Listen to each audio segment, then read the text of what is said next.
31 मार्च 1959 अरुणाचल प्रदेश के खैंजिन माने दर्रे के रास्ते तिब्बती धर्मगुरु दलाई लामा अपने लोगों के साथ भारतीय सीमा में प्रवेश करते हैं। वहां मौजूद भारतीय सुरक्षा कर्मी उनका स्वागत करते हैं। 2 अप्रैल 1959 भारतीय अधिकारी चुतांगमू चौकी पर उनका औपचारिक स्वागत करते हैं और उन्हें तवांग बौद्ध मठ ले जाते हैं। अगले दिन यानी 3 अप्रैल 1959 को जवाहरलाल नेहरू सरकार घोषणा करती है कि दलाई लामा को राजनीतिक शरण दी गई। दलाई लामा को अब असम के तेजपुर लाया जाता है, जहां 18 अप्रैल को वो चीन सरकार की तीखी आलोचना करते हैं और भारत सरकार का शुक्रिया अदा करते हैं कि उसने उन्हें शरण दी। और उसी दिन चीन सरकार भारत से आधिकारिक विरोध दर्ज कराती है कि उसने दलाई लामा को शरण देकर चीन के आंतरिक मामलों में हस्तक्षेप किया।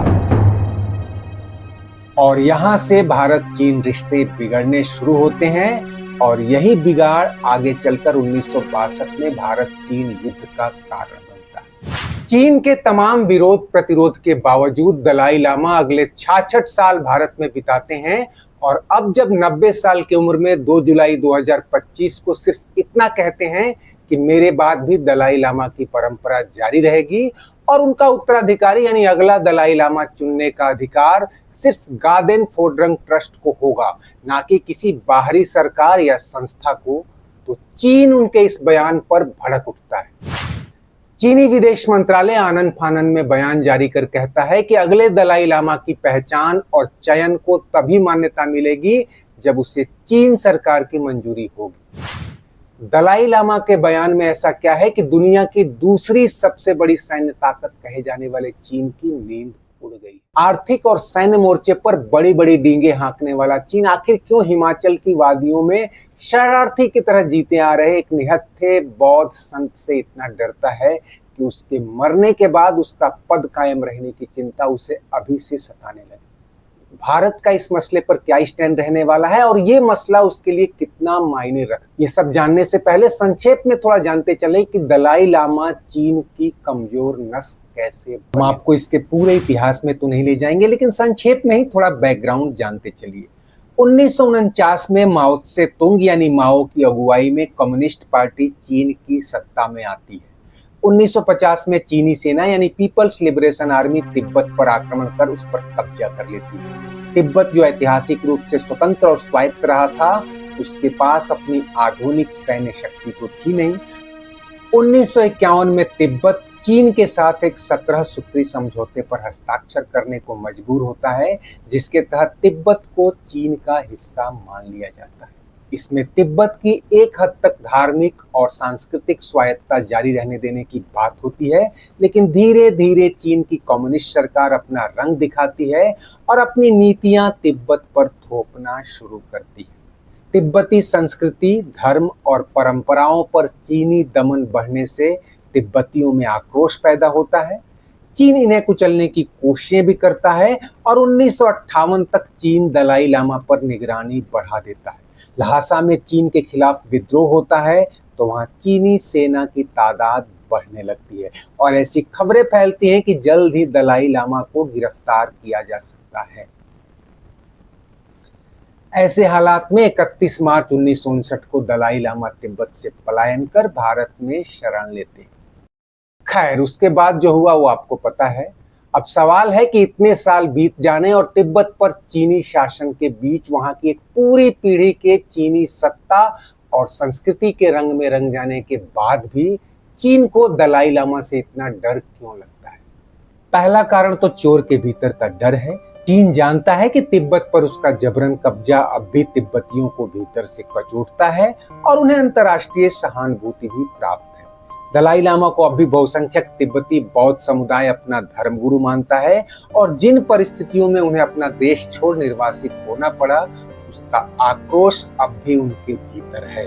यही नहीं, नोबेल शांति पुरस्कार से सम्मानित दलाई लामा को पूरे विश्व में, खासकर यूरोप और अमेरिका में सम्मान हासिल है और चीन जानता है कि दलाई लामा उसकी वन चाइना पॉलिसी में सांकेतिक ही सही पर एक बड़ा रोड़ा है और अगर किन्हीं कारणों से तिब्बत की नई पीढ़ी में कोई व्यापक आक्रोश पनपा तो यही दलाई लामा या उनका उत्तराधिकारी इन लोगों की आवाज बन सकते हैं। दलाई लामा तिब्बती संस्कृति और धार्मिक पहचान के प्रतीक हैं।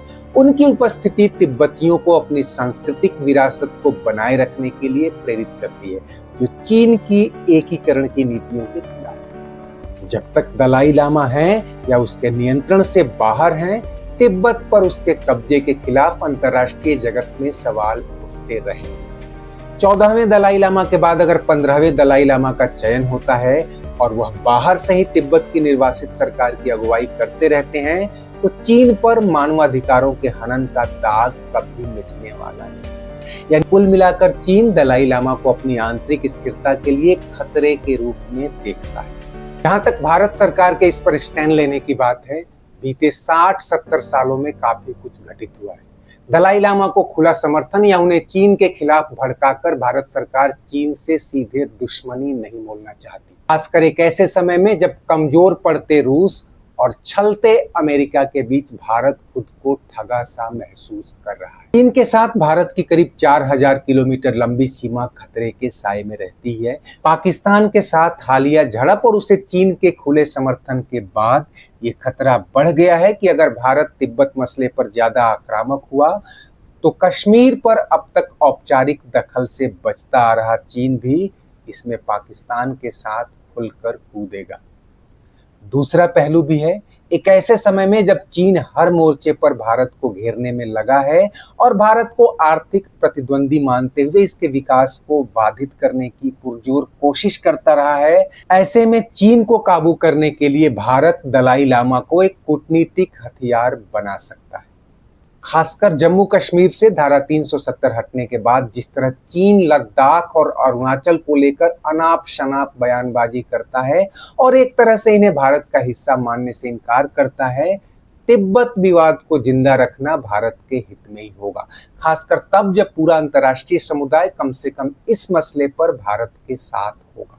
वह तिब्बत में मानवाधिकारों और धार्मिक स्वतंत्रता के हनन का मुद्दा उठाकर भी चीन पर दबाव डाले रख सकता है और बीच बीच में भारत ऐसा करता भी आया है।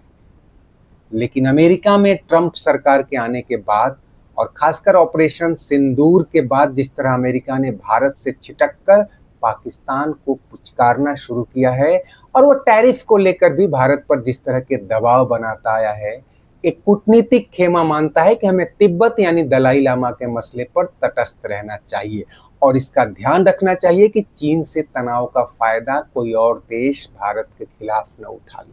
चीन के साथ हमारा द्विपक्षीय व्यापार 130 अरब डॉलर को पार कर गया है। मेक इन इंडिया और दूसरे मैन्युफैक्चरिंग मिशन के लिए हमें बड़े पैमाने पर चाइनीज मशीनरी और इंटरमीडिएरी गुड्स की जरूरत होगी।